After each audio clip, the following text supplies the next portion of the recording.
Marcus Thompson's phone buzzed at exactly 10:47 p.m. on a Thursday, the kind of late-night summons that never brought good news. The message from Victoria Sterling contained 2 words and no punctuation. My office, now. He stared at the screen in his darkened home office, the glow illuminating 3 years' worth of careful navigation about to collapse. The Morrison merger had cratered that morning. 18 months of work vaporized when the target company's financials revealed creative accounting that bordered on fraud. Marcus had flagged the discrepancies 2 weeks earlier, but the senior team had pushed forward anyway, hungry for the commission. Now someone would take the fall, and late-night summons from the CEO rarely ended with congratulations. The drive to Sterling & Associates took 17 minutes through empty downtown streets. Marcus kept his hands steady on the wheel, practicing the same discipline that had carried him through worse. 3 years ago, he'd driven these same roads at 2 a.m., rushing Sarah to the emergency room, her hand cold in his, both of them knowing the breast cancer had won. He'd held himself together then. He could hold himself together now. The office tower loomed dark except for the executive floor, a single rectangle of light on the 42nd story. Marcus's badge granted him after-hours access, a privilege that might expire before sunrise. The elevator's ascent felt slower than usual, each floor a countdown to unemployment. He thought about Emma asleep at home, Mrs. Rodriguez dozing on the couch, his 7-year-old daughter's future resting on whatever happened in the next hour. Victoria's corner office door stood open, light spilling into the darkened hallway. She sat behind her desk, still in the charcoal suit she'd worn to the board meeting that afternoon, but her hair had come loose from its usual severe twist. The Ice Queen, the financial press called her. 4 years as CEO of her father's firm, and she'd never given them reason to question the title. Marcus stepped inside, and she gestured to the chair across from her without looking up from whatever document held her attention. The silence stretched long enough for him to catalog the changes since his last visit to this office.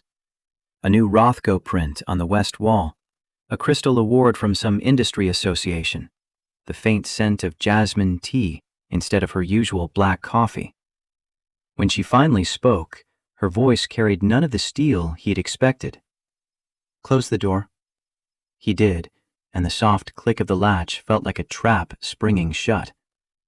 Victoria set down the document and met his eyes for the first time. In 3 years of working under her leadership, Marcus had seen her reduce executives to stammering apologies with a single raised eyebrow. But right now, her hands were trembling. I'm pregnant. The words came out clinical, like she was announcing quarterly earnings. 12 weeks. It's yours. The office tilted. Marcus gripped the armrest, his mind racing through calculations he didn't want to make. 12 weeks. 3 months. That meant the anniversary gala, Victoria continued, reading his thoughts. 3 months ago. The memory hit with physical force. That night existed in a separate compartment in his mind, filed under mistakes he'd agreed never to acknowledge. He'd stayed late finishing a presentation, noticed her office light still on past midnight. He'd knocked, expecting to find her reviewing reports, not sitting on the floor behind her desk, mascara tracked down her face, an empty glass beside her. My mother died this afternoon, she told him, her voice stripped of its usual authority. I was in a meeting when the hospital called. A meeting I'd scheduled because I thought I had more time. Marcus had never seen Victoria vulnerable. He hadn't known she was capable of it. But that night she wasn't the CEO, or his boss, or anyone's idea of an ice queen. She was just a woman who'd lost her mother, sitting alone in an office because she had no one else to call. He should have offered condolences and left. Instead, he'd found himself sitting beside her on the floor, talking about Sarah, about loss, about the guilt that never quite faded no matter how many people told you it wasn't your fault. One conversation became 2 drinks, became something neither of them had planned. In the morning, they'd agreed without discussion. It never happened. They'd return to their roles, CEO and senior analyst, and pretend that moment of weakness didn't exist. Biology, apparently, had other plans. Victoria pulled a leather folder from her desk drawer and slid it across to him with the same efficient motion she used in board meetings presenting acquisition offers. I've consulted with legal. You have 3 options. Option 1, complete confidentiality. I handle this privately, and your name never appears in any documentation. Option 2, a formal agreement outlining limited parental rights and financial obligations. Option 3, stop. The word came out harder than Marcus intended, but he was tired of being managed. Just stop. Victoria's eyes widened slightly, the only indication that his interruption had surprised her. She was used to people following her lead, accepting whatever framework she established. You're presenting this like a quarterly earnings report, Marcus said, trying to keep his voice level. Like it's a problem to be managed with the right legal structure. Because that's what it is. Victoria's composure was reconstructing itself, each word more controlled than the last. I didn't plan this. I've never wanted children, and I certainly never intended to complicate both our careers with a situation that could destroy everything we've built. So what are you going to do? The question hung between them. For the first time since he'd known her, Victoria Sterling didn't have an immediate answer. Uncertainty flickered across her face, there and gone so quickly he might have imagined it. I don't know, she admitted. That's why I needed to tell you first, before I make any decisions. Marcus stood and moved to the window. 42 floors below, the city churned with people who had no idea his carefully constructed life was crumbling. He thought about Emma, home right now with the babysitter, probably asleep with the stuffed bunny Sarah had given her for her 3rd birthday. He thought about what this would mean for her. A father suddenly entangled with his boss, their family becoming office gossip, playground whispers about the man who'd slept his way into the CEO's favor. He thought about Sarah and what she would tell him to do. Don't live like life is a prison sentence, she used to say, usually while trying to convince him to take a risk he'd already decided was too dangerous. You're so afraid of making mistakes that you forget to actually live. I need time to think, Marcus said finally, not turning from the window. The city lights blurred, and he realized his eyes had watered. Of course. Victoria's professional mask clicked back into place with audible precision. Take whatever time you need. My door is open when you're ready to discuss options. Options. There was that word again, as if they were negotiating a contract instead of discussing a child. Marcus left without another word, and the drive home felt longer than the drive in. Every red light gave his mind another opportunity to spiral through worst-case scenarios. His career was built on being above reproach, the black analyst who delivered results so consistently that even the skeptics had to acknowledge his competence. What would happen when people found out he'd slept with his boss? It didn't matter that it was one night, didn't matter that they were both single adults, didn't matter that no professional boundaries had been crossed before or since. The story would write itself. Ambitious black employee sleeps his way into the CEO's favor.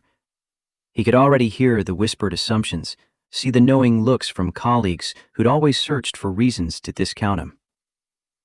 When Marcus finally pulled into his driveway, the porch light was on and Emma's silhouette was visible in the living room window. His daughter. His reason for everything. Inside, Mrs. Rodriguez gave her usual report. Homework finished, dinner eaten, only 30 minutes of screen time, and left with a cheerful wave. Marcus found Emma curled on the couch with a book, her reading glasses slightly askew. At 7, she was already showing signs of the woman she'd become. Smart, observant, with Sarah's eyes and his stubborn determination.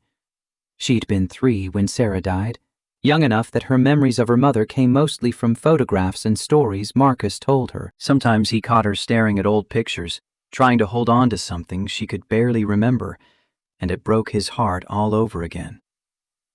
Hey, Dad. Emma looked up from her book. You're home late? Meeting ran long. The lie came easily, and Marcus hated himself for it. Emma studied him with that unsettling perceptiveness she'd inherited from Sarah. "You okay? You look weird."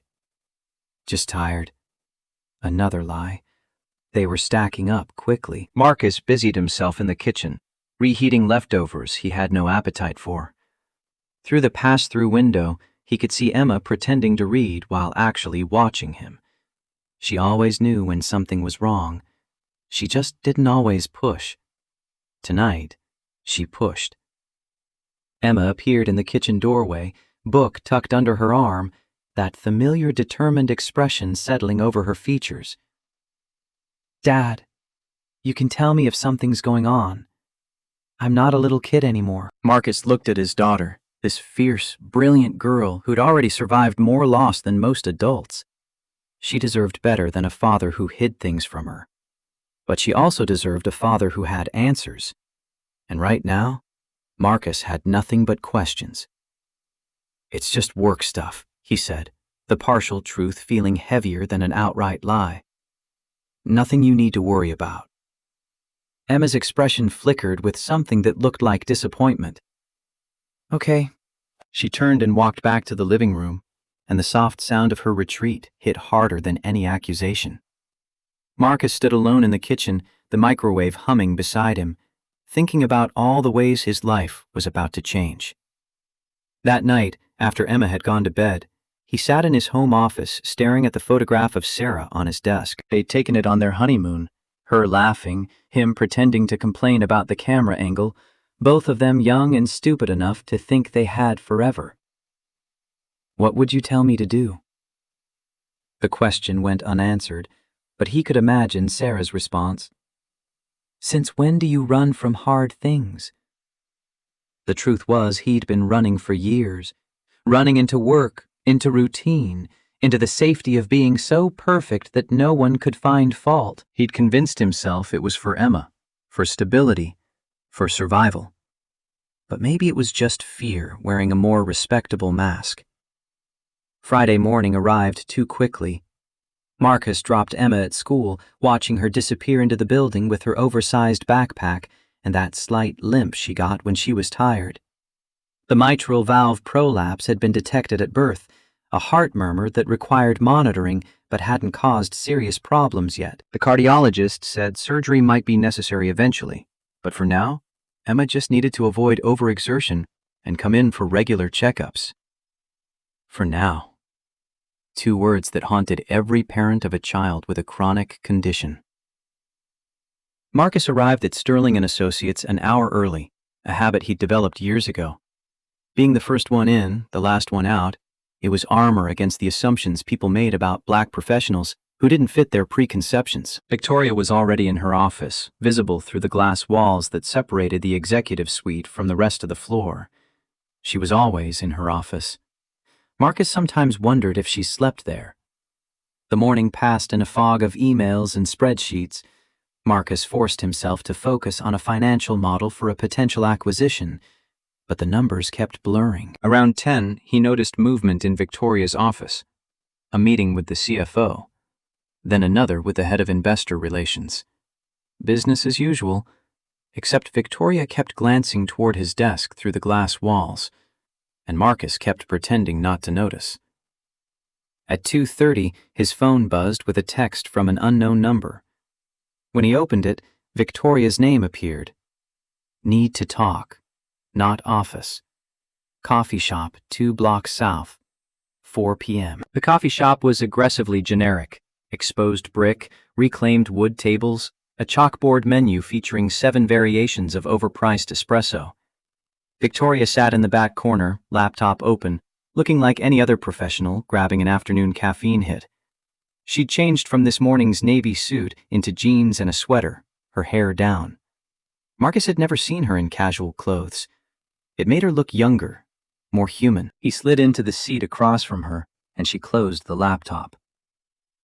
"I've decided to keep the baby," Victoria said without preamble.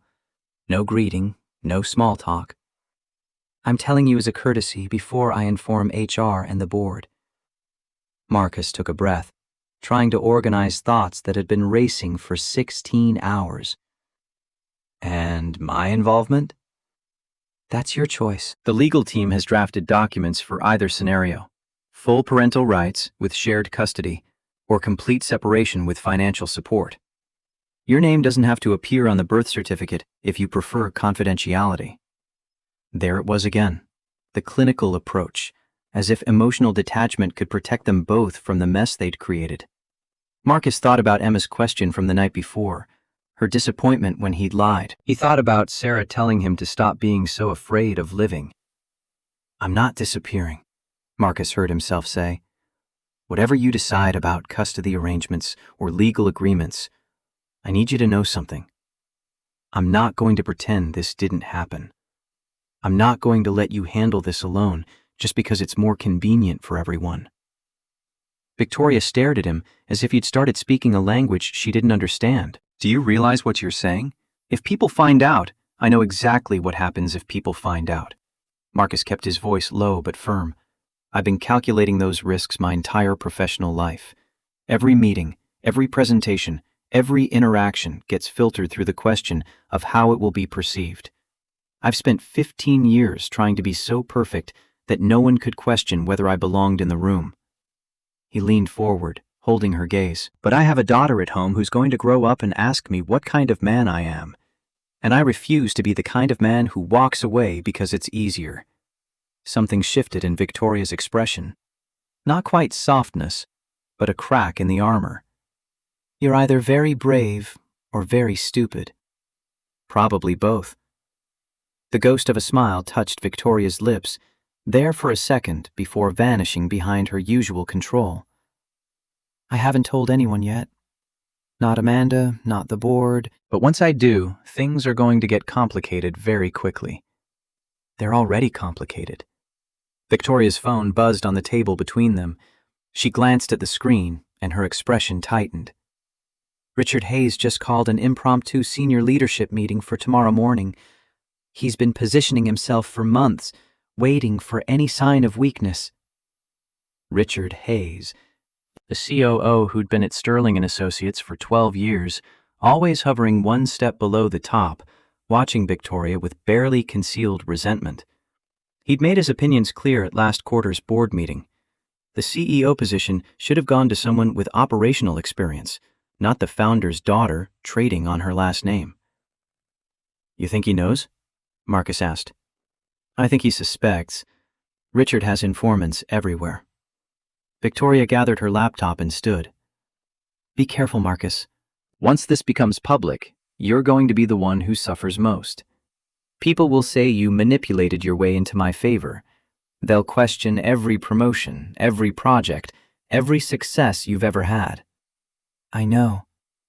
"Do you?" Victoria's voice dropped, taking on an intensity that caught him off guard. "Because I've spent 20 years in this industry. I know how these stories end. The woman gets called ambitious or calculating.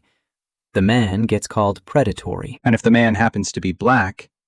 She stopped herself, but the implication hung between them. Marcus had lived that reality his entire career. He didn't need her to spell it out. "I knew the risks when I told you I wouldn't walk away," he said. "That hasn't changed." Victoria studied him for a long moment, her expression unreadable. Then she nodded once and walked toward the exit without another word. Marcus sat alone at the reclaimed wood table, watching her disappear into the afternoon crowd, wondering if he'd just made the bravest decision of his life or the stupidest.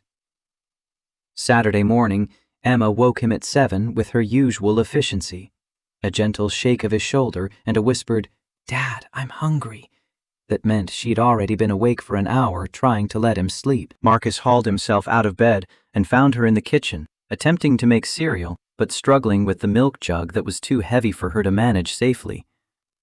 "Let me help, baby." He took the jug and poured, watching her concentrate on keeping the bowl steady. Sarah used to make elaborate weekend breakfasts, pancakes shaped like animals, French toast with fresh berries. Marcus had never mastered that level of domestic creativity. Most mornings, Cereal was victory enough. Emma ate methodically, swinging her legs under the table. She'd laid out a piece of paper beside her bowl, covered in crayon drawings. Marcus recognized the style. Stick figures with elaborate details. Emma had inherited Sarah's artistic eye, if not yet the technical skill to match it. "What are you working on?" he asked, pouring coffee that was 3 parts exhaustion, 1 part caffeine. Emma held up the drawing. "It's the lady from your office, the one who looks sad all the time." Marcus's chest tightened. The figure was clearly Victoria, rendered in Emma's distinctive style with careful attention to details like the severe hairstyle and the sharp angles of her business suit. But Emma had drawn her without a smile, just a straight line for a mouth. "When did you see her?" Marcus tried to keep his voice casual, but Emma was too perceptive to miss the tension. "Last week, when you forgot your phone and I came to bring it. She was in the big office with the windows. Mrs. Rodriguez drove me." Emma tilted her head, studying her own creation. "She has pretty brown eyes, but she looks like she forgot how to smile. Like you did after Mommy died." The observation landed with devastating accuracy. Marcus sat down across from his daughter, this 7-year-old who saw too much and understood even more. "Why do you think she looks sad?" he asked. Emma shrugged, the gesture pure child despite the wisdom in her words. "Sometimes people get stuck being sad. You were stuck for a long time. Then you learned how to smile again. But it took a while." "Did it bother you when I was stuck?"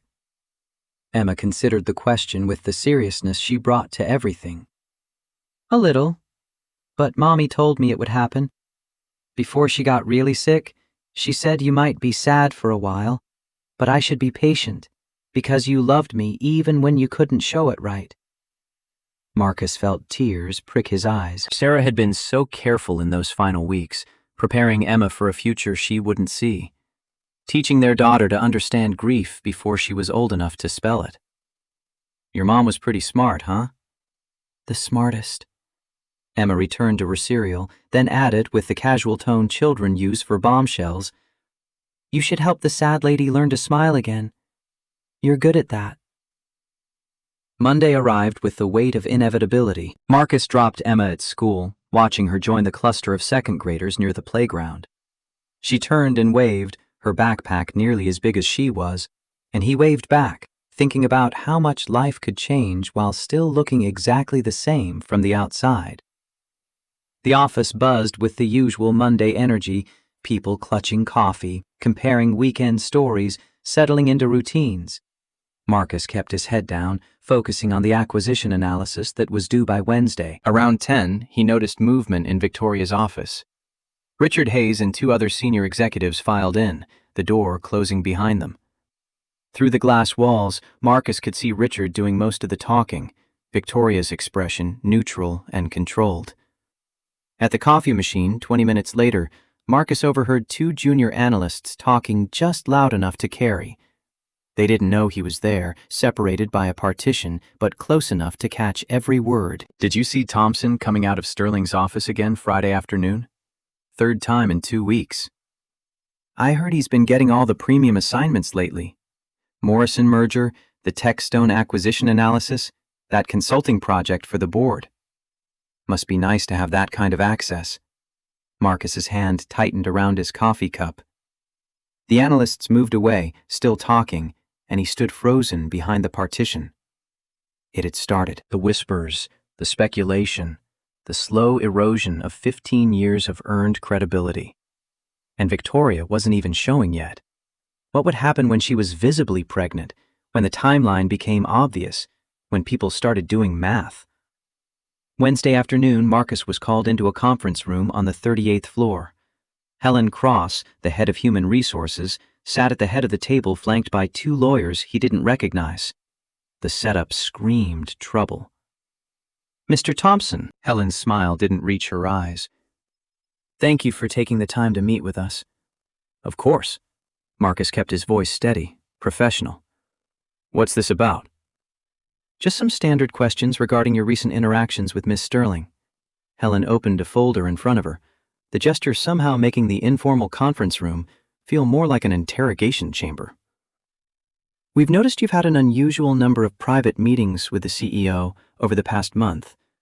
More than your position would typically require." Marcus felt the walls closing in. This was it, the beginning of the end. But he'd known it was coming, had chosen this path anyway. "Miss Sterling has been consulting me on several high-priority projects: the Morrison merger, the Techstone analysis, the board's strategic planning initiative. Our meetings have all been work-related." "I'm sure they have." Helen's tone suggested otherwise. "However, given the company's policies on workplace relationships and the potential appearance of impropriety, we need to ensure that all professional boundaries are being maintained." The questions continued for 45 minutes. When did these meetings start? What was discussed? Had there been any personal contact outside of work hours? Had Marcus received any special treatment or opportunities that might be perceived as favoritism? Marcus answered carefully, truthfully where he could, evasively where necessary. The lawyers took notes, their expressions giving nothing away. By the time Helen dismissed him, Marcus's shirt was damp with sweat under his suit jacket. He walked back to his desk on legs that felt disconnected from his body, hyper-aware of every glance from colleagues, every conversation that stopped when he passed. That evening, Victoria was waiting by his car in the parking garage. Marcus did a quick scan for security cameras, for other employees, for anyone who might see them together and add fuel to whatever fire was already burning. "I heard about your meeting with HR," Victoria said without preamble. The underground garage made her voice echo slightly, lending the conversation a surreal quality. "I'm sorry. That shouldn't have happened." "It's fine. I handled it." "It's not fine." Victoria's voice carried an edge he rarely heard, anger but not directed at him. "Someone on the board is fishing for information. Richard has been questioning my leadership for months, and now he thinks he's found ammunition." "What are you going to do?" Victoria didn't answer immediately. In the harsh fluorescent light of the parking garage, she looked exhausted in a way that makeup couldn't hide. The pregnancy was still early enough to conceal, but Marcus could see the strain wearing on her. "I don't know yet." She met his eyes, and for a moment, the armor dropped completely. "But I need you to understand something. If this becomes public, if anyone finds out about us, you'll be the one who suffers most. People will say you manipulated your way into my favor. They'll question everything. Your competence, your integrity, your right to be in that office at all." "I know. Do you really?" Victoria stepped closer, lowering her voice even though they were alone. "Because I've spent 20 years watching this industry destroy people. I know how the story gets written. The powerful woman and the ambitious man. And if he happens to be black, they don't even try to hide their assumptions." Marcus had heard this his whole life. The unspoken question behind every achievement. Did you really earn that, or did someone give it to you? The constant need to prove himself twice as worthy, 3 times as qualified. The exhausting mathematics of professional survival as a black man in predominantly white corporate spaces. "I knew the risks when I told you I wouldn't walk away," he said. "That hasn't changed." Victoria studied him for a long moment, her expression unreadable. Then she nodded once and walked toward her own car without another word. At home, Emma was waiting with a look Marcus had come to dread, the look that said she had questions he wasn't ready to answer. "Mrs. Patterson next door asked me something weird today," Emma announced as Marcus hung up his coat. "She wanted to know if you were dating anyone." Marcus froze. Mrs. Patterson was the neighborhood's unofficial information broker, a retired teacher with too much time and too much interest in other people's business. "What did you tell her?" "I said no."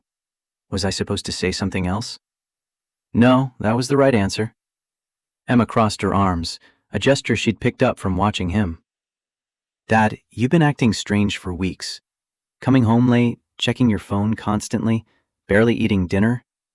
Whatever's going on, I can handle it." Marcus looked at his daughter, this 7-year-old girl who'd already handled more than any child should.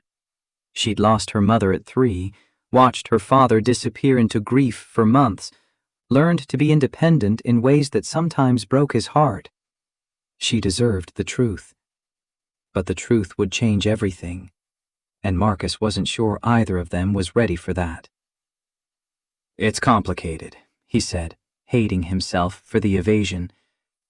"Work stuff. I promise I'll explain when I can." The disappointment in Emma's eyes cut deeper than any HR interrogation. "You always say that." She turned and walked to her room, closing the door with a soft click that felt louder than a slam.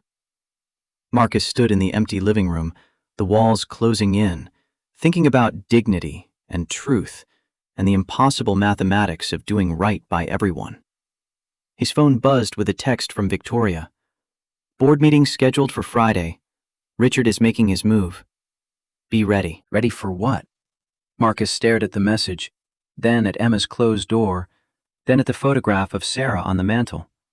His wife smiled out at him from that frozen moment in time, forever young, forever healthy, forever certain that love was worth any risk. "Don't live like life is a prison sentence." Her voice in his memory, clear as if she were standing beside him. "You're so afraid of making mistakes that you forget to actually live." Marcus set down his phone and knocked on Emma's door. It was time to stop running. Time to tell at least part of the truth. Time to be the father his daughter deserved, even if he didn't have all the answers. But when Emma called, "Come in," her voice small and hurt through the door, Marcus found himself frozen in the hallway. The words he needed wouldn't form. The explanations felt too heavy. He stood there for a long moment, hand on the doorknob, caught between the life he'd built so carefully and the unknown future rushing toward him whether he was ready or not. Finally, he opened the door. Emma sat on her bed, surrounded by drawings, dozens of them spread across her comforter. All variations on the same theme, the sad lady with no smile.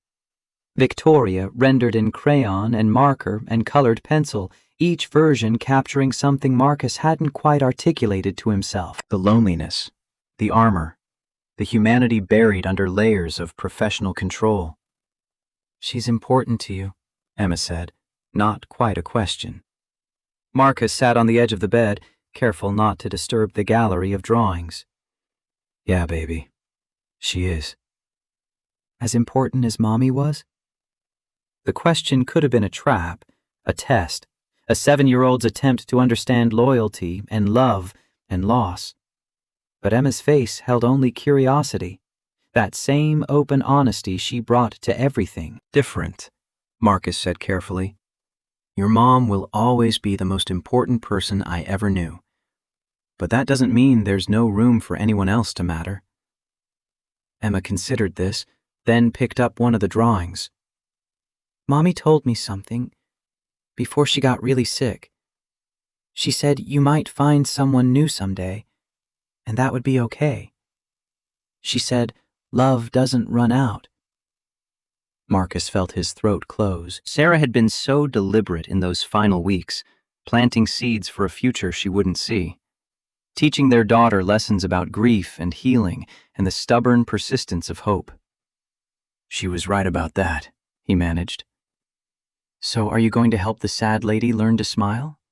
Like I helped you?" Such a simple question, such an impossible answer. Marcus pulled Emma into a hug, this wise, brave girl who saw the world with devastating clarity. "I'm going to try, baby. It's complicated, but I'm going to try." Emma hugged him back, her small arms tight around his neck. "Good. Because nobody should be sad forever." Saturday morning arrived with text messages Marcus wasn't prepared to receive. The first came at 8:15 a.m. while he was helping Emma practice her spelling words at the kitchen table. "I'd like to meet your daughter.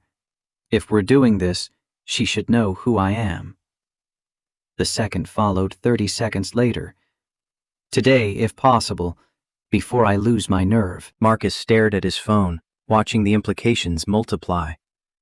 Emma looked up from her workbook, fork suspended halfway to her mouth with a piece of French toast Marcus had actually managed not to burn. "Who is it?" The lie would have been easy. Work emergency, forgotten meeting, anything to buy more time. But Emma's question from last night still echoed, "You always say that." Marcus had promised himself no more evasions, even when the truth felt impossible. "A friend from work wants to come over, if that's okay with you." Emma's eyes narrowed with the skepticism of a child who knew she wasn't getting the whole story. "The sad lady?" "Her name is Victoria, and yes." "Is she your girlfriend?" Marcus took a breath, trying to find words that weren't lies, but weren't more truth than a 7-year-old needed. "It's complicated, but she's important to me, and I think you'd like her." Emma considered this with the gravity she brought to major decisions. "Okay, but you have to make pancakes, not French toast. First impressions matter." Victoria arrived at 10:30 wearing jeans and a cashmere sweater Marcus had never seen before, her hair pulled back in a simple ponytail. She stood on the porch holding a bakery box like it was a shield, and Marcus recognized the fear in her eyes, the same expression she'd worn that night in her office when everything unraveled. This woman commanded boardrooms and intimidated executives, but the prospect of meeting a 7-year-old had stripped her armor completely. Emma opened the door before Marcus could reach it, studying Victoria with open curiosity. "You're prettier than in my drawings." Victoria blinked, visibly caught off guard. "Thank you, I think." "Come in. Dad's making pancakes, but he's not very good at it yet." Emma stepped aside, already walking back toward the kitchen with the casual authority of a child in her own home. Marcus took the bakery box, croissants still warm, and found himself alone in the entryway with Victoria. Up close, he could see the exhaustion she'd been hiding, dark circles under her eyes that makeup hadn't quite concealed. "You didn't have to do this," he said quietly. "Yes, I did." Victoria's voice carried the same determination she used in board meetings, but underneath it ran a current of something raw. "If I'm keeping this baby, if you're not walking away, then she deserves to know who I am before rumors start." The kitchen smelled like burnt butter and optimism. Emma had set the table with Sarah's good plates, the ones they only used for special occasions, and arranged a small vase of dandelions she must have picked from the backyard. Marcus watched Victoria take in the scene, the cheerful chaos of a child's breakfast setup, the stick figure drawings covering the refrigerator, the memorial photograph of Sarah on the windowsill, surrounded by Emma's handmade decorations. Emma patted the chair beside her. "You can sit here. Dad burns things when he's nervous, so you should probably watch him." Victoria sat, her movements careful, and Marcus found himself grateful for his daughter's easy confidence. Emma chattered through breakfast about her spelling test, her best friend Olivia's birthday party next week, the book she was reading about a girl detective who solved mysteries. Victoria listened with an intensity that suggested she was cataloging every detail, trying to decode the rules of a world she'd never inhabited. "My mom died when I was 3, Emma announced between bites of pancake, the statement delivered with the matter-of-fact tone children use for tragedy they've integrated into their normal. "Do you remember being 3? Victoria set down her fork, and Marcus could see her recalibrating in real time. "Not very well. I remember my father's office. He used to bring me to work sometimes." "Was he nice?" "He was busy, but yes, when he had time, he was nice." Emma absorbed this, then pointed to Sarah's photograph. "That's my mom. She was a doctor. A really good one. She had brown eyes like you." Victoria's gaze moved to the photograph, lingering on Sarah's smile. When she looked back at Emma, something had shifted in her expression, a crack in the professional facade. She was beautiful. "Yeah." Emma's voice went soft. "Dad says I look like her, but I think I look more like him. Except my eyes." The conversation shifted to safer ground, school, favorite colors, whether pancakes were better than waffles. But Marcus caught the way Victoria's hand moved unconsciously to her stomach, a gesture so brief he might have imagined it. Emma caught it too. His daughter missed nothing. "Are you sick?" Emma asked, the question direct but not unkind. Victoria's eyes met Marcus's across the table, a silent question passing between them. He gave a small nod. Emma would figure it out eventually. Better she heard it now from them than pieced it together from playground whispers.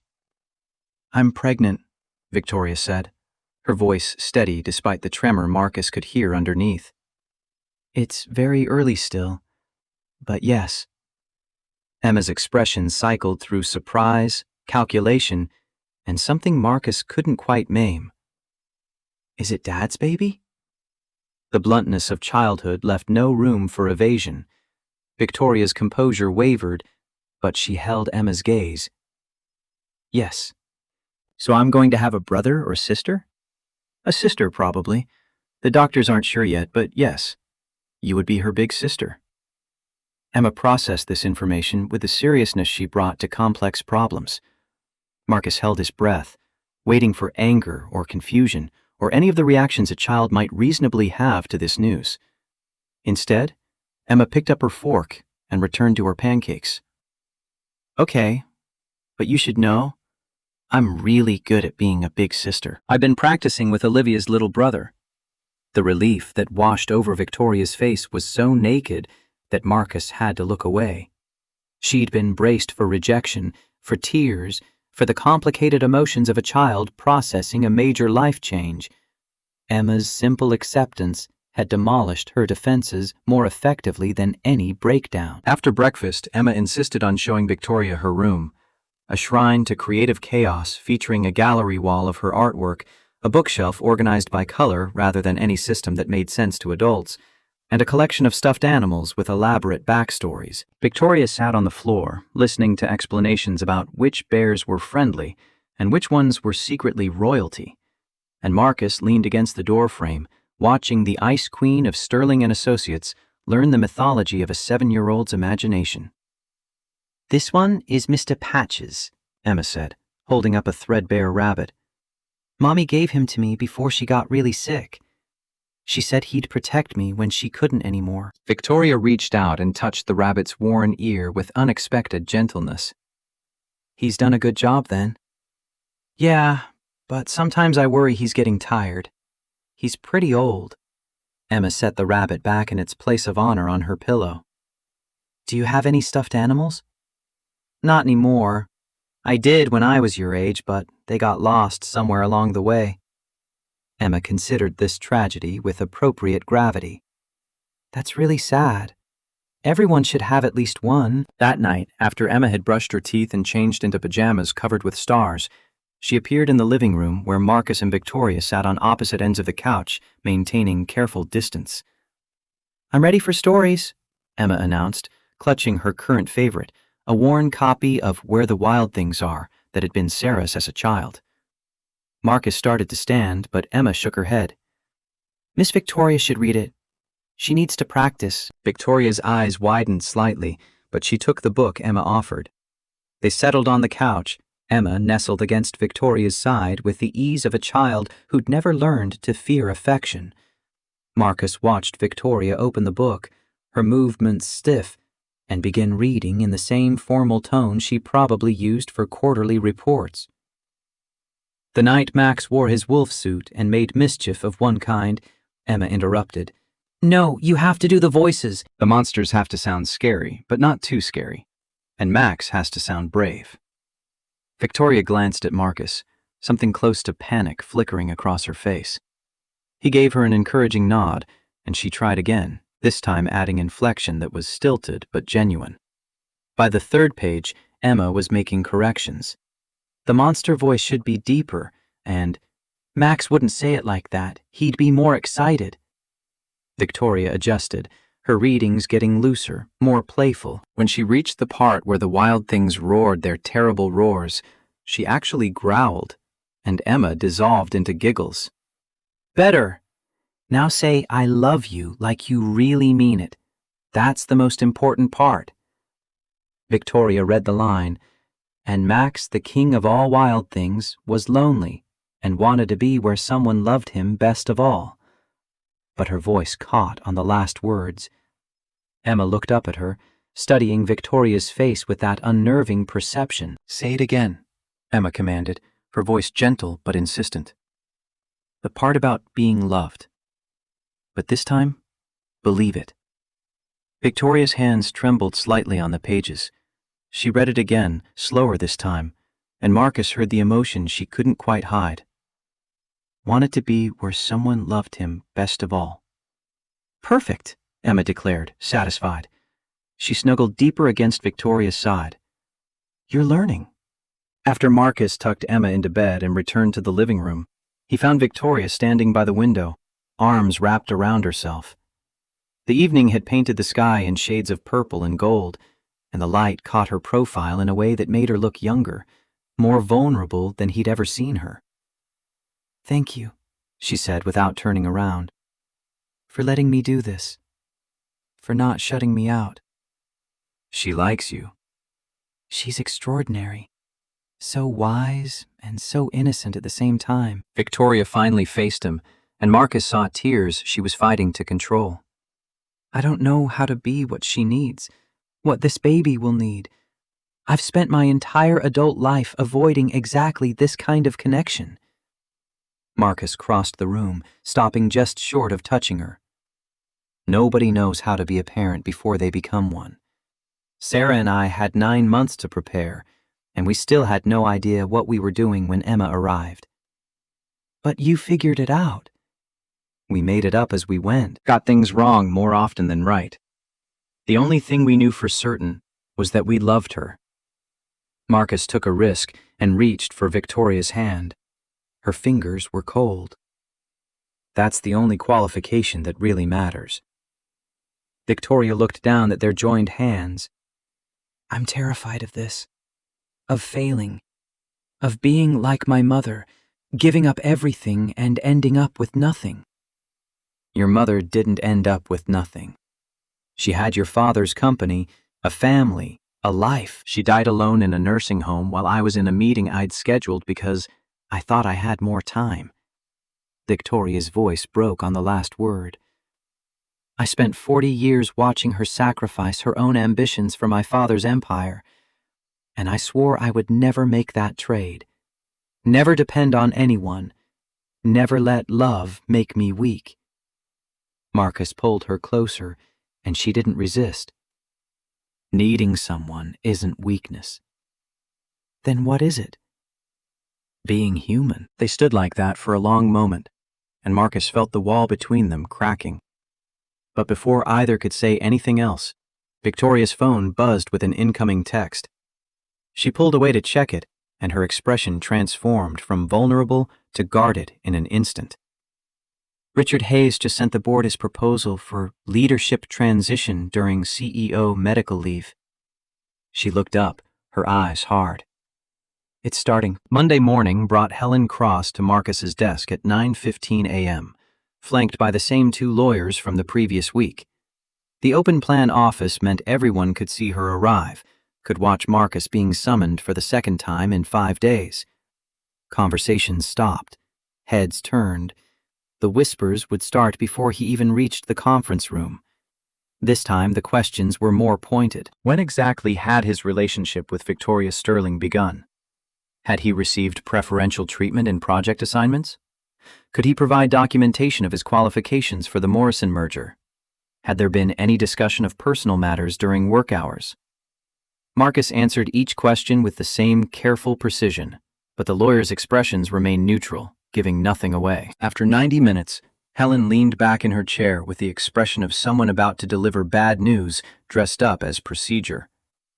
"Mr. Thompson, we appreciate your cooperation. However, given the ongoing investigation and the need to avoid any appearance of impropriety, we're placing you on paid administrative leave effective immediately." The words landed like physical blows. Marcus kept his face neutral through years of practice, but inside, something was crumbling. "For how long?" "Until we complete our review. 2 weeks minimum, possibly longer depending on what we find." Not fired, not yet, but removed from his projects, stripped of his access, sent home like a problem to be managed. Marcus gathered his things under the watching eyes of colleagues who'd worked beside him for years, people who would now question everything they thought they knew about his competence. Richard Hayes stood near the executive suite, not even trying to hide his satisfaction.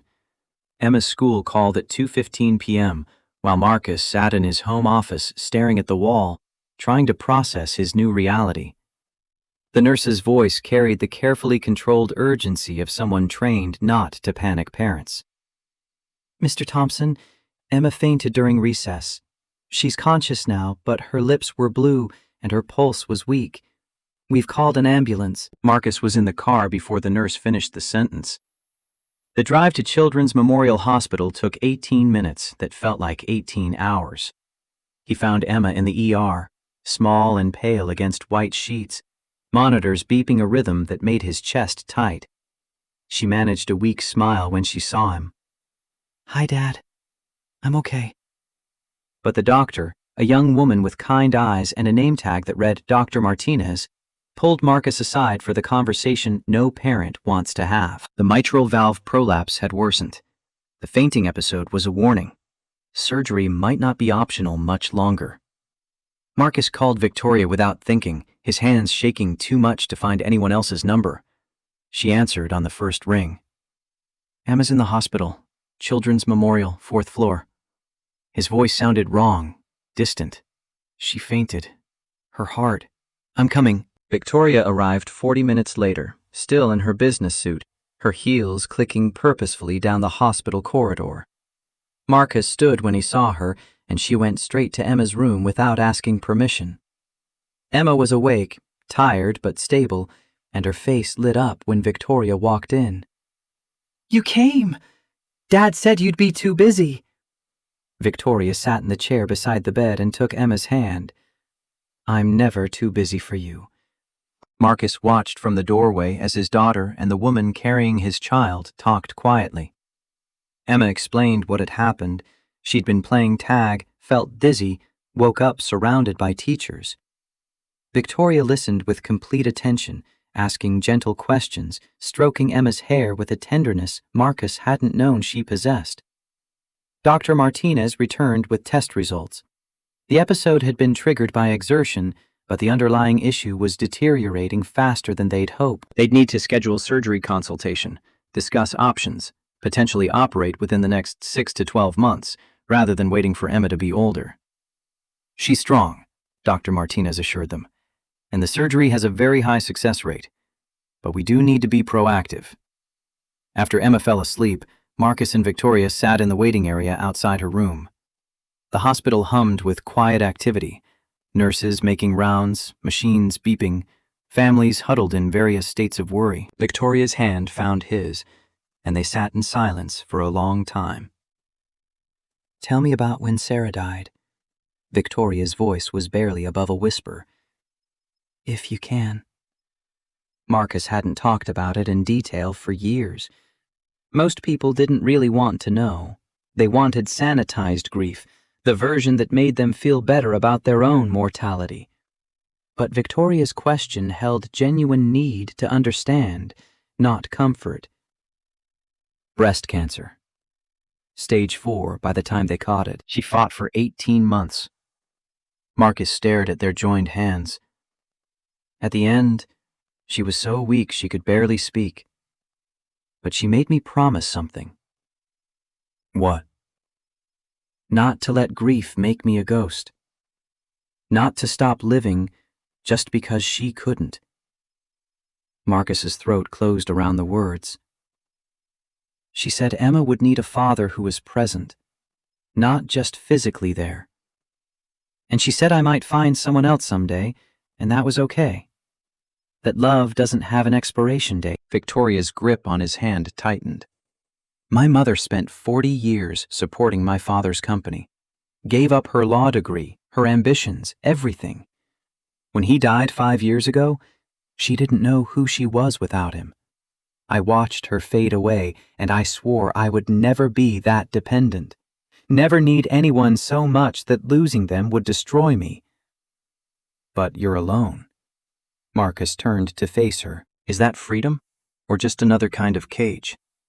Victoria met his eyes, and he saw her struggling with defenses that had kept her safe for decades. I don't know anymore. Watching you with Emma, seeing how you've built this life after losing everything, it terrifies me. Because it looks like the thing I've been running from might actually be what I need. Tell me what scares you most. The question hung between them. Victoria took a long breath. Failing. Being weak. Becoming my mother. Giving up everything and having nothing left when it ends. She paused. But mostly, wanting this. Wanting you. Wanting a family. Because the moment I admit that, I lose control. Marcus brushed a strand of hair from her face. Tell me you're actually happy. Right now, with your perfect corner office and your controlled life and your walls keeping everyone out. Look at me and say you're happy.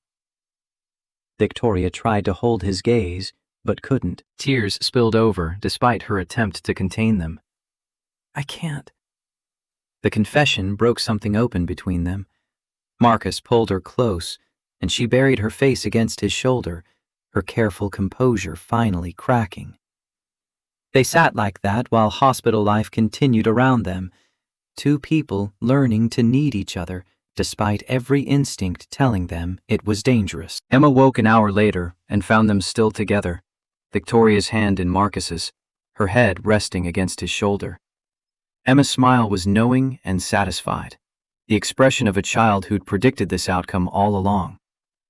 Marcus returned to his forced leave the next day, but the isolation felt different now. Victoria texted him updates from the office. Richard was moving quickly, consolidating power, positioning himself as the stable alternative to a CEO dealing with personal complications. The board meeting was scheduled for Friday, and the outcome seemed increasingly inevitable. Wednesday afternoon, Richard Hayes appeared at Marcus's door unannounced. Marcus opened it to find the CEO standing on his porch with the casual confidence of someone who held all the cards. Can I come in? We should talk. Marcus stepped aside, gesturing Richard into the living room. Emma was at school, the house empty except for the ticking kitchen clock and the weight of impending confrontation. Richard settled into the armchair like he owned it. I'm going to be direct, Thompson. You're a good analyst. Great, even. You've got a future in this industry, just not at Sterling. Is this where you offer me a severance package? $850,000. Recommendation letter to any firm you choose. Clean break. No drama. Richard pulled a document from his briefcase and set it on the coffee table. One signature, and you walk away from all of this mess with your reputation intact and your bank account comfortable. Marcus picked up the document, scanning the dense legal language. Buried in the third paragraph, he found it. Complete and irrevocable relinquishment of all parental rights to any child or children resulting from relationship with Victoria Sterling. You want me to abandon my child? I want you to think about Emma. Richard's tone shifted to something that might have passed for concern if Marcus didn't know better. She needs stability. Not her father dragged through scandal, not playground whispers about how daddy slept his way into the boss's favor. Your daughter deserves better than watching you destroyed. The words were calculated to hit every vulnerability Marcus carried. Emma's well-being, his reputation, the practical reality of fighting a system designed to protect people like Richard while crushing people like him. The money would secure Emma's future, college, medical bills, everything Sarah had wanted for their daughter. Marcus set the document back on the table untouched. My daughter deserves a father with integrity. She deserves a father who can actually provide for her. One scandal-free employed father instead of one unemployed, disgraced former analyst. Richard leaned forward. Be realistic, Thompson. This isn't a battle you can win. Victoria is going to lose her position within the month. You're already on leave. Your career at Sterling is over either way. The only question is whether you walk away with something or with nothing. You're not offering me something. You're offering me a comfortable cage. Marcus stood, the movement controlled despite the rage building in his chest. Intent doesn't erase impact, Hayes. Your money can't buy my dignity. Get out of my house. Richard's expression hardened. You're making a mistake. I've made plenty. This isn't one of them. After Richard left, Marcus sat alone in the empty house, thinking about dignity and survival, and what he was teaching Emma by refusing. The practical voice in his head, the one that had kept him safe through 15 years of corporate navigation, screamed that he was being stupid. $850,000 would solve so many problems, but it would create a bigger one, teaching his daughter that self-respect had a price tag. His phone rang, Victoria's name on the screen. The board is voting Friday on Richard's proposal. They're going to install him as permanent CEO and put me on indefinite medical leave. Her voice was flat, drained. My lawyer says I should settle, accept the terms, move on. Is that what you want? Silence stretched across the line. When Victoria finally spoke, her voice was so quiet, Marcus had to strain to hear it. I want to keep fighting. But I'm tired, Marcus. And I'm scared that fighting just means dragging you down with me. She took a shaky breath. Maybe Richard's right. Maybe the best thing I can do for everyone is step aside. You can take his offer. I can accept the board's terms, and we can both walk away before this destroys us. Marcus felt something in his chest compress. You're choosing the corner office over us. I'm choosing survival. For all of us. No. You're choosing fear. Like you always do. Victoria's sharp intake of breath was audible even through the phone. That's not fair. It's true. You're so terrified of being your mother that you've become something worse, someone who has everything and risks nothing. At least your mother loved enough to make sacrifices. You won't even try. The words were cruel, designed to wound, and Marcus regretted them even as they left his mouth. But Victoria had already hung up. Emma came home from school to find Marcus staring at his phone, trying to decide if he should call back or let the silence stand. She dropped her backpack by the door and climbed onto the couch beside him with the directness of a child who knew something was wrong. Did you have a fight with Miss Victoria? Yeah, baby, we did. Emma considered this, her expression thoughtful. Grown-up fights are different than kid fights. When Olivia and I fight, we just stop talking for like an hour. Grown-ups stay mad longer. Sometimes we do. Are you mad because she's scared? Emma tilted her head, studying him with those two wise eyes. You look at her the way you looked at Mommy when she was sick. Like you're trying to fix something, but you don't know how. Marcus pulled Emma into a hug, grateful for her insight even when it cut too close to truth. You're too smart for 7. Mommy used to say that too. Emma pulled back to look at him seriously. She told me something else. Before she died. She said sometimes people need to fight to know they care, because easy things don't mean as much as hard things. That night, Marcus lay awake thinking about Sarah's wisdom delivered through their daughter's voice, about Victoria's fear and his own anger, and the baby growing between them while everything else fell apart, about dignity and survival, and whether there was any meaningful difference. His phone buzzed at 11:48 p.m., an unknown number he almost didn't answer, but something made him pick up.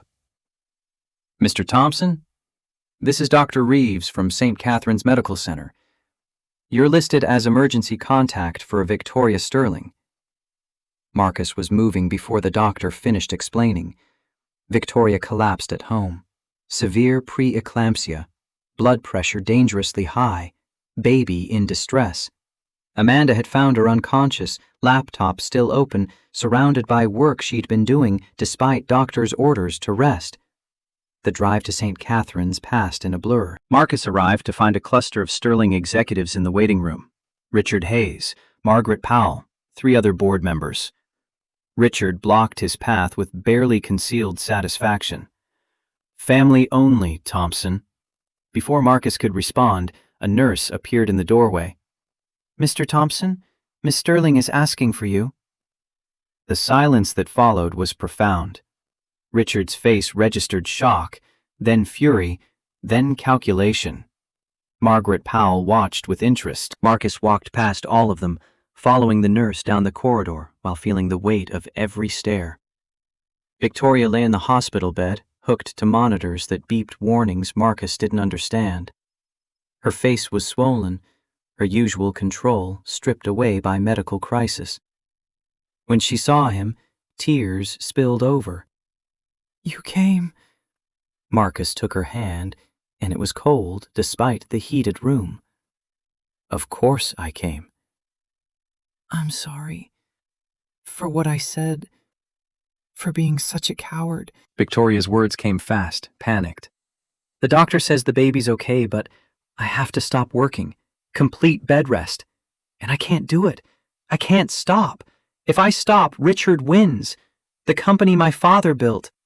"Victoria, stop." Marcus squeezed her hand. "You're killing yourself." "I don't know how to be weak. Weakness is death in my world." "Needing someone isn't weakness." Victoria's face crumpled. "I'm scared. Of failing. Of being like my mother. Of needing you so much that when this ends, and it will end because everything ends, I won't know who I am anymore." Before Marcus could respond, a commotion outside the room drew his attention. Emma's voice, young and insistent, demanding to be let in. Marcus stepped into the hallway and found Margaret Powell standing with his daughter, Mrs. Rodriguez hovering anxiously behind them. "I'm sorry," Mrs. Rodriguez began. "She insisted. She made me drive her." "I didn't know what else to—" "It's okay." Marcus knelt to Emma's level. "How did you know?" "I heard you leave. I know what hospital sounds mean." Emma's expression was fierce. "Is she dying? Like Mommy did?" "No, baby. She's sick, but she's going to be fine." "Can I see her?" Marcus looked at Margaret Powell, who nodded once. He led Emma into the room, watching his daughter take in the medical equipment, the monitors, Victoria's swollen face, and fear-filled eyes. Emma walked straight to the bed and took Victoria's hand without hesitation. "You have to fight. My mommy fought really hard. You can too." Victoria stared at Emma, something breaking in her expression. "I will. I promise." "Good. Because the baby needs you. And Dad needs you. And maybe I need you too, a little bit." The simple honesty of it shattered whatever remained of Victoria's defenses. She pulled Emma into an awkward hug, mindful of the IV lines and monitors, and cried like Marcus had never seen her cry, not with the controlled tears of someone performing grief, but with the raw, ugly sobbing of someone who'd finally stopped running from what she felt. Later, after Emma had fallen asleep in the chair beside the bed, and Marcus had arranged for Mrs. Rodriguez to take her home, he and Victoria sat in the dark hospital room, listening to machines count heartbeats. The baby was stable. Victoria would survive. But the doctor's orders were clear: complete bed rest until delivery, or risk losing everything. Victoria stared at the ceiling. "Richard's going to get exactly what he wants. Let him have the corner office. You're getting something better." She turned her head to look at him. "What?" "A chance." Marcus moved his chair closer to the bed. "A chance to figure out who you are without the title. A chance to be something other than your father's daughter running his company. A chance to be happy instead of just successful." "I don't know how to do that." "Neither do I. But Emma's teaching both of us, if we let her." Victoria's hand found his in the darkness. "I love you. I'm terrified, but I love you." Marcus had been waiting for those words without realizing it. "Say it again. Look at me and say it." Victoria met his eyes, and even in the dim light he could see the fear and the hope warring in her expression. "I love you, Marcus. I love Emma. I don't know how to do this, but I want to try. From the doorway came a small, satisfied voice. See, Daddy? She's learning to mean it. Emma stood there, sleep-rumpled and grinning, having apparently woken up for the most important part. Marcus started to scold her for eavesdropping, but she just climbed back into her chair and announced, "You can keep talking. I'll just listen. This is better than my detective books." Victoria laughed, a real laugh, the kind Marcus had never heard from her, and for the first time since this whole impossible situation began, he thought they might actually survive it. Victoria's mandatory bed rest transformed her penthouse into a prison she'd designed herself. Marcus visited daily, bringing updates she didn't want to hear. Richard was moving fast, scheduling board votes, restructuring departments, positioning himself as the crisis manager Sterling and Associates desperately needed.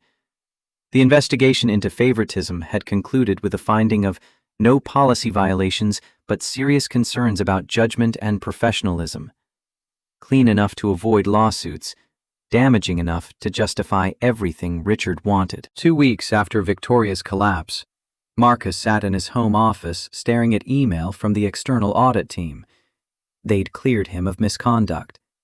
Every project he'd led showed merit-based selection, industry-standard performance, client satisfaction above company averages. The numbers proved what Marcus had always known. He'd earned every assignment through competence, not favoritism. But vindication felt hollow when no one would see the report. The board meeting was scheduled for Friday, 3 days away, and Richard had the votes locked. Margaret Powell had called twice trying to convince Marcus to attend, to speak, to defend himself and Victoria publicly. Both times he'd declined. What was the point of fighting a battle that was already lost?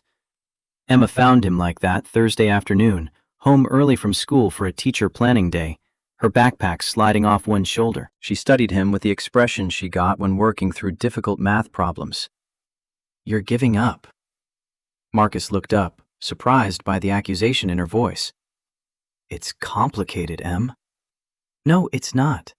The mean man is trying to take away Miss Victoria's job, and you're just letting him." Emma dropped her backpack and crossed her arms. "That's not what heroes do. Baby, this isn't a storybook. Sometimes in real life, the bad guys win." Emma's eyes filled with tears, but her voice stayed steady. "Mommy didn't think like that. When the doctor said the cancer was too bad, she didn't give up. She fought until she couldn't fight anymore." The comparison hit like a fist to the chest. Marcus started to explain the difference: medical battles versus corporate politics, life or death stakes versus career considerations, but Emma wasn't finished. "You told me you loved Miss Victoria. You told me love means not running away when things get hard." Her small hands clenched into fists. "So why are you running away now?" Marcus had no answer that wouldn't sound like an excuse. Emma grabbed her backpack and headed to her room, pausing in the doorway to deliver one final blow. "Mommy said real life has heroes too. She said you were hers. I guess she was wrong." The door closed with terrible finality. Marcus sat frozen, his daughter's words echoing in the silence. Sarah's face smiled at him from the photograph on his desk, forever young, forever certain that courage mattered more than comfort. He could almost hear her voice. "Since when do you let fear make your decisions?" His phone buzzed. Margaret Powell's name on the screen. "Thompson, I'm coming over. We need to talk." She arrived 30 minutes later carrying a leather briefcase and the determined expression of someone who wouldn't take no for an answer. Marcus led her to the living room, where she settled into the armchair Richard had occupied just days earlier. "The board votes tomorrow at 2 p.m. Richard has 6 votes confirmed, maybe 7. Victoria's out on medical leave. You're suspended." He's positioned this as crisis management, installing stable leadership while the CEO deals with personal complications. Margaret opened her briefcase and pulled out a thick document. But he's made mistakes, and I need you to help me expose them. Marcus took the document she offered. Financial records, carefully highlighted. Ghost vendors, inflated invoices, money moving through accounts that shouldn't exist. Numbers that told a story of systematic theft stretching back 3 years. Richard embezzled $1.8 million. He's been covering it by directing audits away from certain accounts, burying discrepancies in legitimate expenses. Margaret's voice was hard. I found it 2 weeks ago while reviewing financials for the board vote. I've been working with the FBI since. Why are you telling me this? Because tomorrow, Richard is going to present his case for permanent CEO appointment. The board will vote. He'll win. Unless someone stands up and fights. Margaret leaned forward. I can expose the embezzlement, but I need someone to speak first. Someone who can remind that board why Victoria deserved her position, why the investigation into you was garbage, why Richard's entire narrative is built on lies and prejudice. I'm not on the board. I have no standing. You have truth. That's standing enough. Margaret's expression softened slightly. Your wife Sarah consulted for us years ago. Strategic planning, financial forecasting. Brilliant woman. She told me once that her husband would change this company someday, that he had the integrity and courage we needed. Marcus felt his throat close. Sarah said that? She believed it. Question is, do you? After Margaret left, Marcus sat with her words and Emma's accusation and Sarah's faith, pressing down on him from all sides. The smart move was staying quiet, taking Richard's money, protecting Emma from the fallout. But Emma didn't want protection. She wanted a father who fought for what mattered. Marcus knocked on her door. She was lying on her bed, surrounded by drawings, all variations on the same theme. Stick figures facing down dragons. He recognized himself in the hero's stance, Victoria beside him, Emma holding their hands. I'm going to the board meeting tomorrow, he said quietly. I'm going to fight. Emma looked up, hope and vindication warring on her face. Good, but I need you to understand something. I might lose. Richard might win anyway, and if he does, things are going to get harder before they get better. That's okay. Fighting is better than hiding. Emma sat up, her expression fierce. Mommy taught me that. Now I'm teaching you. Friday arrived with the weight of inevitability. Marcus dressed in his best suit, the one Sarah had bought him for his first big presentation, the one he saved for moments that mattered. Emma appeared in his doorway as he was knotting his tie. You look like a hero. I feel like I'm about to throw up. Mommy said that's how you know you're doing something brave. Emma handed him something, Mr. Patches, her worn rabbit. For luck. He's protected me since Mommy left. Now he'll protect you. Marcus knelt and pulled Emma into a hug, this extraordinary child who'd already taught him more about courage than a lifetime of corporate survival had. I love you, baby girl. I know. Now go fight the dragon. The Sterling & Associates boardroom occupied the entire east wing of the 45th floor. Floor-to-ceiling windows overlooked the city, a mahogany table that could seat 30, portraits of company founders lining the walls. Marcus arrived at 1:45 p.m.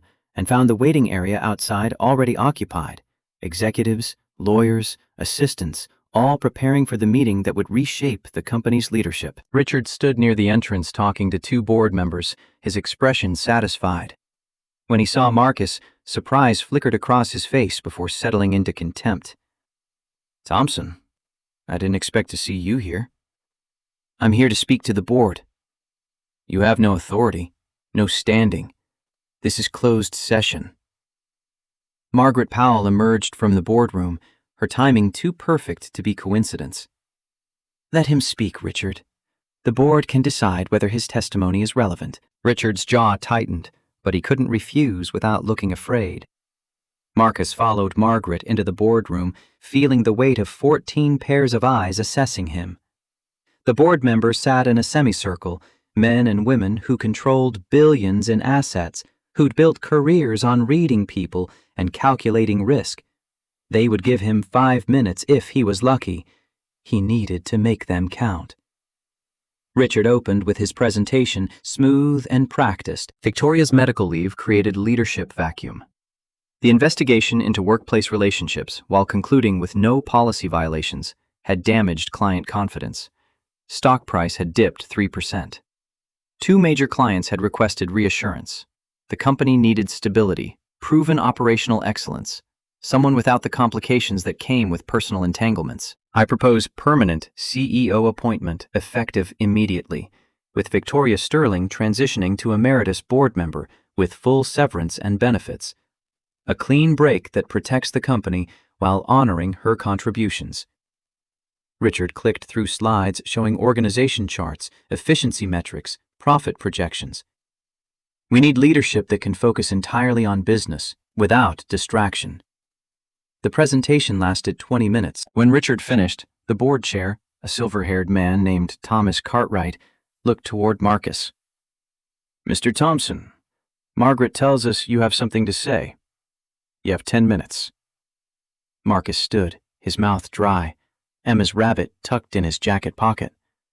He prepared nothing, brought no slides, carried no props except the truth Margaret had given him and the audit results clearing his name.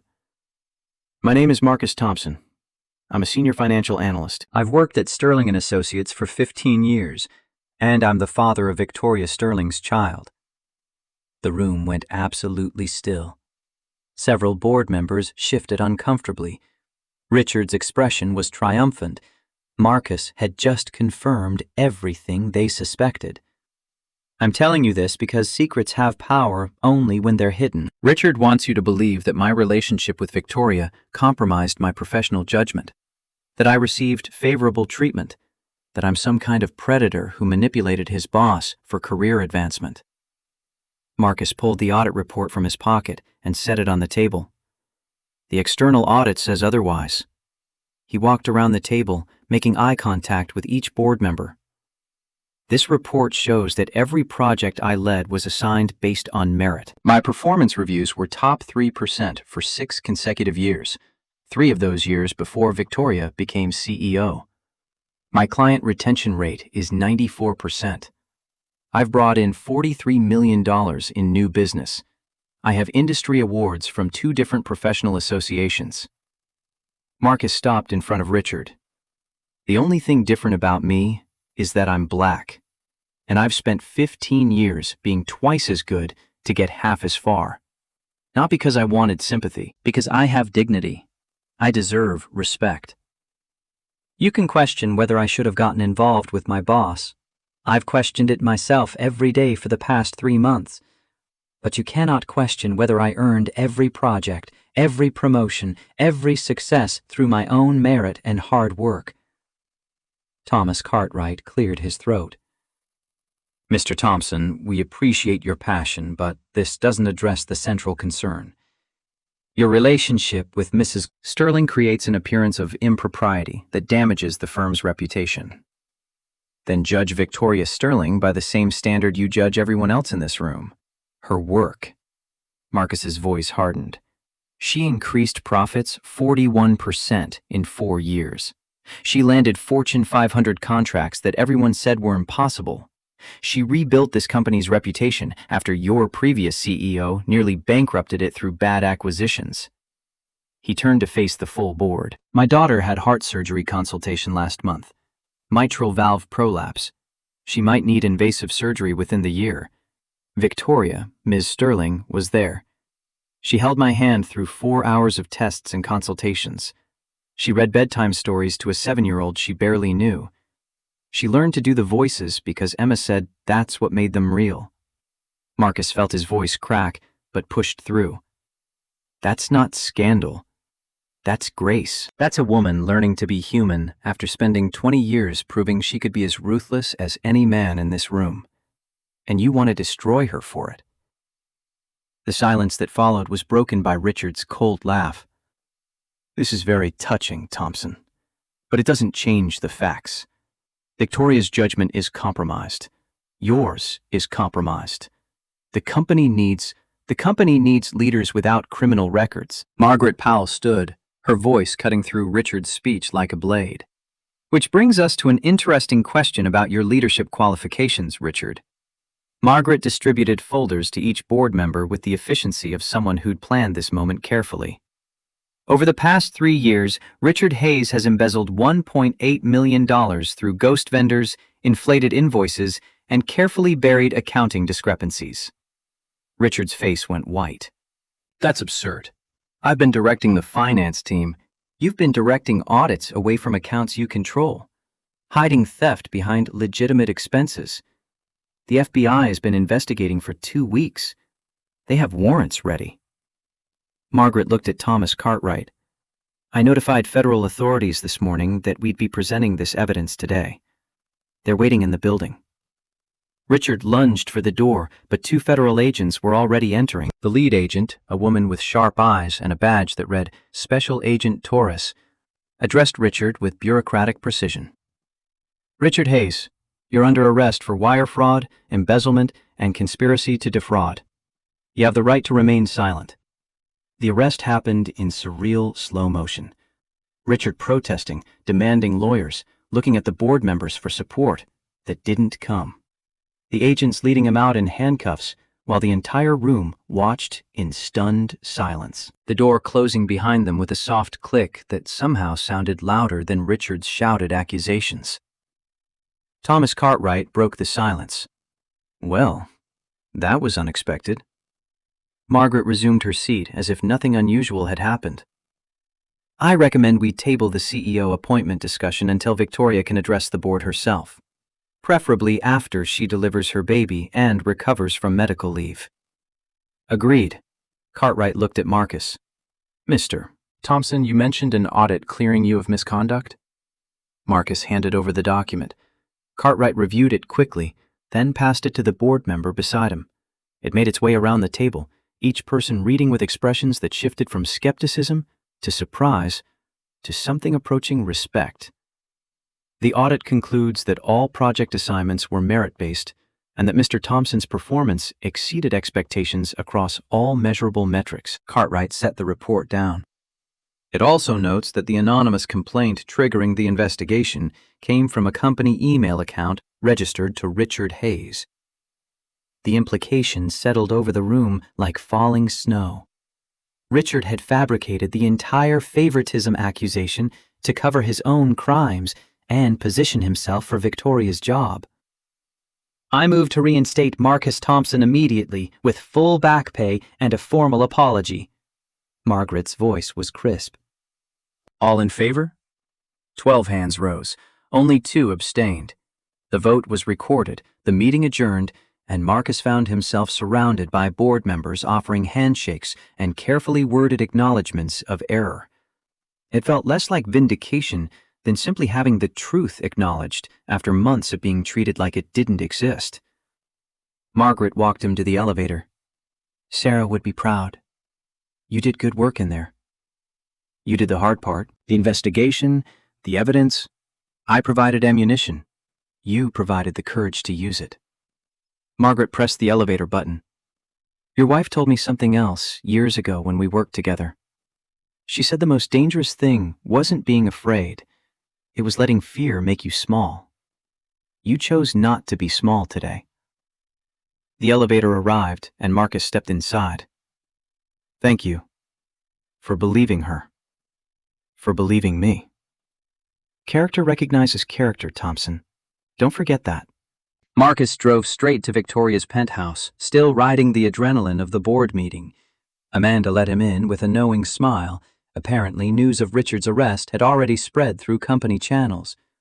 He found Victoria on her prescribed bed rest setup in the living room, laptop precariously balanced on her very pregnant stomach, trying to work despite doctor's orders. She looked up when he entered, her expression cycling through hope and fear. Richard's been arrested. FBI took him out in handcuffs in front of the entire board. Marcus sat beside her, and the story poured out. Margaret's investigation, the board vote, Richard's crimes exposed, his own reinstatement. It's over. You can come back whenever you're ready. Victoria closed her laptop with shaking hands. I don't know if I want to. The confession surprised him. What? These past weeks on bed rest, I've been thinking about what matters. The corner office, the CEO title, proving I could run my father's company better than anyone expected. Victoria placed a hand on her stomach. None of it feels as important as it did 3 months ago. You're scared. Terrified, but not of losing the job. She met his eyes. I'm scared of going back and losing this. Whatever this is that we're building. You, Emma, this baby. The first time in my adult life, I felt like something other than my father's daughter, or the Ice Queen, or someone proving a point. Marcus took her hand. You don't have to choose. Family and career aren't mutually exclusive. They were for my mother. Your mother lived in a different time, with different options. You're not her. Marcus squeezed her hand. Emma's teaching me something. Love doesn't divide, it multiplies. Being a good father doesn't make me a worse analyst. Loving you doesn't make me less competent. It makes me more human. Victoria's eyes filled. I don't know how to do this. How to need someone without losing myself. Nobody does. We'll figure it out together. Marcus brushed tears from her cheek. But right now, you focus on one thing. Keeping you and this baby healthy. The board can wait. The company can wait. We can't. 2 weeks later, Victoria went into labor at 36 weeks, earlier than planned, but not dangerously so. Marcus got the call at 4 a.m. and made 2 stops before the hospital. Mrs. Rodriguez to watch Emma, and Emma's room to explain where he was going. Emma sat up in bed, instantly alert. Is it time? Yeah, baby. The baby's coming. Can I come see her? After? As soon as the doctors say it's okay. Emma grabbed Mr. Patches and pressed him into Marcus's hands. Give this to Miss Victoria, so she knows we're with her. The delivery was efficient and terrifying in equal measure. Victoria labored for 8 hours, Marcus beside her the entire time, both of them discovering that childbirth was nothing like the sanitized versions shown in movies. It was messy and painful and absolutely ordinary. Women had been doing this for millennia, but it felt miraculous anyway. At 1:34 p.m., Grace Sarah Thompson Sterling entered the world at 5 pounds, 11 ounces, screaming her outrage at the indignity of being born. The nurses cleaned her and wrapped her in standard-issue hospital blankets and then placed her in Victoria's arms. Marcus watched Victoria's face transform. All the armor, all the control, all the careful distance she'd maintained for 42 years. It shattered completely. She looked down at their daughter with naked wonder, tears streaming unchecked, and Marcus fell in love with her all over again. She's perfect, Victoria whispered. She's absolutely perfect. Grace Sarah Thompson Sterling. Marcus touched his daughter's tiny hand, and her fingers curled around his reflexively. Sarah would. His voice broke. Victoria looked up at him, understanding written in her expression. She gave you the courage to love again. Our daughter should carry her name. Victoria adjusted the blanket, and Grace made a small sound that might have been contentment. It's only right. Emma arrived 3 hours later with Mrs. Rodriguez, carrying a hand-drawn card that read, Welcome, baby sister, in careful printing. She approached the hospital bed with unexpected shyness, as if unsure of her role in this new configuration. Victoria held out a hand. Come meet Grace. Emma climbed carefully onto the bed, studying the tiny bundle with scientific interest. She's really small. You were smaller when you were born. Only 4 pounds. Really? Emma touched Grace's hand, and the baby's fingers wrapped around her finger just as they had with Marcus. Emma's face lit with delighted surprise. She's holding me. She knows you're her big sister. I'm going to be the best big sister ever. I've been practicing. Emma looked up at Victoria with sudden seriousness. Are you going to be my mom too? Like my real mom? Because you could be if you wanted. Victoria's composure, already fragile, crumbled completely. She pulled Emma into a one-armed hug, careful of the baby between them. I could never replace your mom.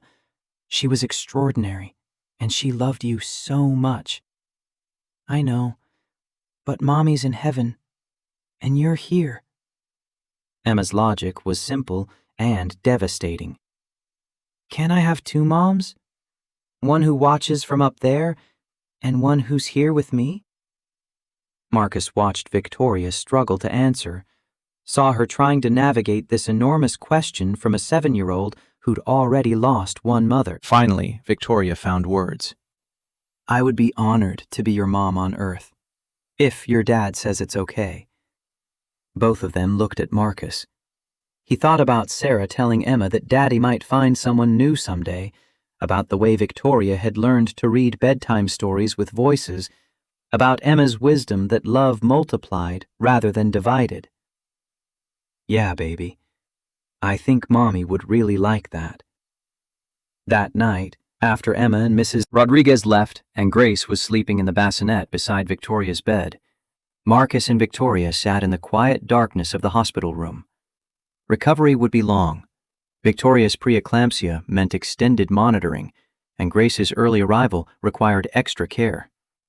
But for this moment, everything was still and perfect. I don't want to co-parent from separate houses. Victoria's voice was quiet but firm. I don't want scheduled visits and custody arrangements and careful distance. What do you want? Victoria turned to face him fully, and in her eyes, Marcus saw the same fear that had defined her for so long. But underneath it, something stronger. Hope. I want to marry you. I want to adopt Emma. I want us to be a real family. Marcus felt his heart stutter. Tell me again. All of it. I want you. I want Emma. I want Grace. I want messy family dinners and bedtime story arguments and school pickup rotations. Victoria's voice strengthened with each word. I want to fight about whose turn it is to change diapers and whether pancakes are better than waffles. I want the whole complicated, terrifying, beautiful mess of it. One condition. Fear flickered in Victoria's expression. What? You have to promise to always do the voices when you read bedtime stories. Emma's very particular about that.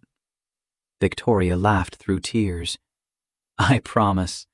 I solemnly swear to do all the voices, even the scary monster ones, for as long as we both shall live. Then yes. To all of it, yes. They sat together in the hospital room darkness, their daughter sleeping peacefully between them, and Marcus thought about the journey that had brought them here. One night that was supposed to mean nothing. A pregnancy that should have been manageable. Secrets that were supposed to stay buried. All of it unraveling into something neither had planned, but both desperately needed. Margaret Powell visited the next morning, bringing flowers and the board's official decision. Victoria was welcome to return whenever she was ready, with full support and zero pressure. The company had survived worse crises and would survive this one. Take the time she needed, be with her family. The corner office would be waiting. Margaret stayed after the flowers were arranged, settling into the visitor's chair with the expression of someone who had more to say. Your wife Sarah and I worked together for 6 months before she got sick. She was consulting on strategic expansion, financial forecasting. Brilliant analyst. Better human being. Margaret's voice went soft with memory. She told me about you, about Emma, about her hopes for both of you. And she said something I've never forgotten. Marcus leaned forward. What? She said, my husband will change your company someday, not through spreadsheets or presentations, but by showing people what real integrity looks like. He'll make them better just by refusing to be less than he is. Margaret met Marcus's eyes. She was right. Yesterday in that boardroom, You didn't just defend yourself. You reminded us what we're supposed to stand for." The words hit harder than any board vote or reinstatement could. Sarah had believed in him when he'd barely believed in himself, had seen potential he'd been too afraid to claim, and she'd planted seeds for a future she wouldn't see, teaching Emma lessons about courage and love that were paying dividends now. "She'd be proud of both of you," Margaret continued, looking at Victoria. "Sarah told me once that the best thing about loving someone wasn't finding perfection. It was watching them choose to be brave." After Margaret left, Victoria pulled Marcus close. "I want to visit her grave. When I'm well enough. I want to bring Emma and Grace and tell Sarah thank you for raising such an extraordinary daughter, for teaching you to risk loving again. She'd like that. She always said death didn't mean the end of relationships, just different kinds of connection." 2 years passed with the ordinary chaos of family life. Emma turned 9, her heart condition stable enough that surgery had been postponed indefinitely, something Dr. Martinez called one of those medical mysteries we're grateful for, even if we can't explain it. Grace transformed from wrinkled newborn to toddler with opinions about everything, particularly her sister's stuffed animal collection, which she believed belonged to her. Victoria returned to Sterling and Associates after 6 months, but on different terms. She stepped down as CEO in favor of a co-leadership structure that let her focus on strategic planning while delegating operational management. Richard's arrest had created space for organizational reform, and Victoria used it to build something healthier than her father's autocratic model. Marcus accepted a position on the board, the first black board member in Sterling's 70-year history. He kept his analyst role too, finding that the two positions complemented rather than competed. Emma was right. Love multiplied instead of dividing. They married in a small ceremony with Emma as maid of honor and Grace as flower girl, though at 18 months, she mostly just wandered the aisle eating petals. The adoption paperwork for Emma went through 3 weeks later, and Marcus would never forget the moment his daughter became legally his and Victoria's both. Emma had cried, happy tears, she insisted, and hugged Victoria so tight Marcus thought they might both stop breathing. Emma's 4th grade class assignment was My Family, and she chose to present on the anniversary of Sarah's death, a date the family had transformed from mourning into celebration of the life Sarah had lived and the love she'd left behind. Marcus and Victoria sat in the back of the classroom with Grace squirming between them, watching Emma set up her presentation with the confidence of a child who knew exactly what story she wanted to tell. "I have 2 mothers," Emma began, clicking to a slide showing Sarah's photograph. "This is Mommy Sarah. She was a doctor and she saved lots of people, but she couldn't save herself from cancer. She died when I was 3, so I don't remember everything, but I remember she was brave." The next slide showed Victoria at their wedding. "This is Mama Victoria. She's a CEO, which means she runs a really big company." She was scared to be a mom at first because her mom gave up everything, and she didn't want to do that. But then she learned that love doesn't make you smaller. It makes you bigger. Emma clicked to a photo of Marcus. "This is my dad. He was really sad after Mommy Sarah died. He forgot how to smile for a long time. But then he met Mama Victoria, and they made my sister Grace. And Dad remembered that being scared doesn't mean you have to stop living." The final slide showed all 4 of them at Grace's 2nd birthday party, messy and laughing, and absolutely imperfect. "Mommy Sarah watches from heaven. Mama Victoria teaches me on earth. Dad holds everything together, and baby Grace teaches us all to laugh. My teacher asked if I was sad having a complicated family, but I think all families are complicated. Mine's just honest about it." Marcus felt Victoria's hand find his, felt Grace settle into his lap with the contentless of a toddler who knew she was safe. Across the room, Emma beamed at them with Sarah's eyes and Victoria's determination and her own hard-won wisdom. "Love doesn't divide," Emma concluded, her voice clear. "It multiplies. I have 2 moms, 1 sister, 1 dad, and a whole lot of people who chose to be family even when it was hard. That's not sad. That's lucky. The classroom erupted in applause, children clapping because everyone else was, parents because they recognized truth when they heard it. Marcus clapped too, his vision blurred, thinking about the journey that had brought them here. One night that changed everything. Fear that almost destroyed them. Courage that saved them. That evening, the family gathered at Sarah's grave with flowers Emma had picked and a letter Grace had written, mostly scribbles, but Victoria insisted on bringing it anyway. Marcus knelt and traced Sarah's name on the headstone, feeling Victoria's presence beside him and his daughter's hands in his.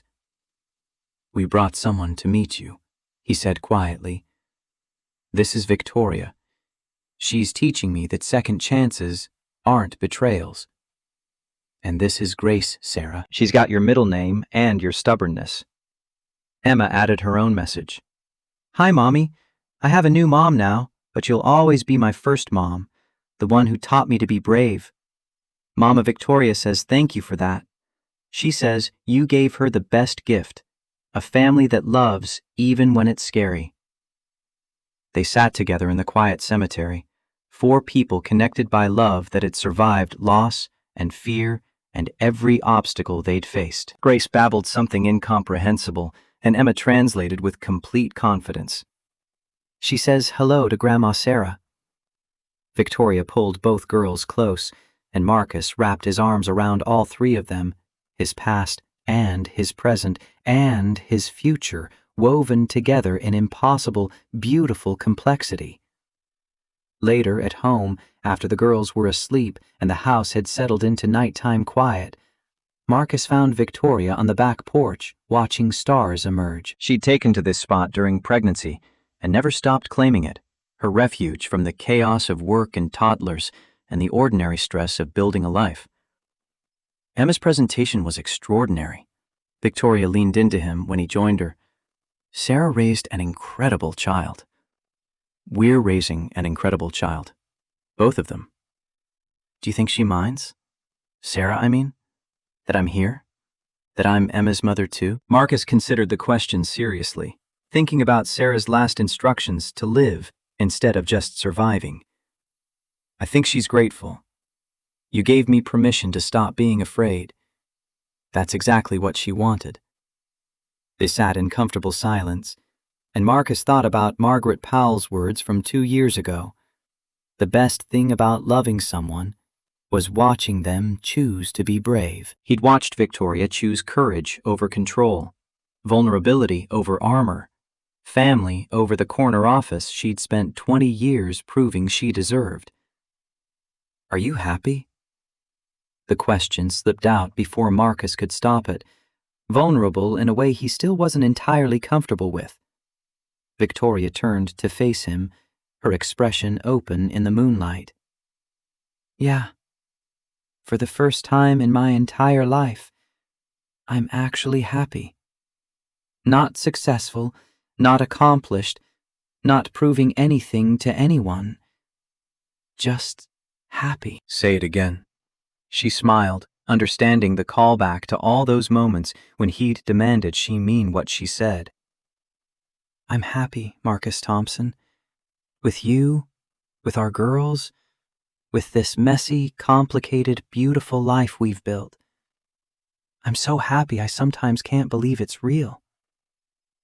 Through the window they could see Emma's nightlight glowing in her room and hear Grace's baby monitor broadcasting soft sleep sounds. 2 daughters, 2 mothers, 1 father, 1 family built from grief and fear, and the stubborn refusal to give up on something that mattered.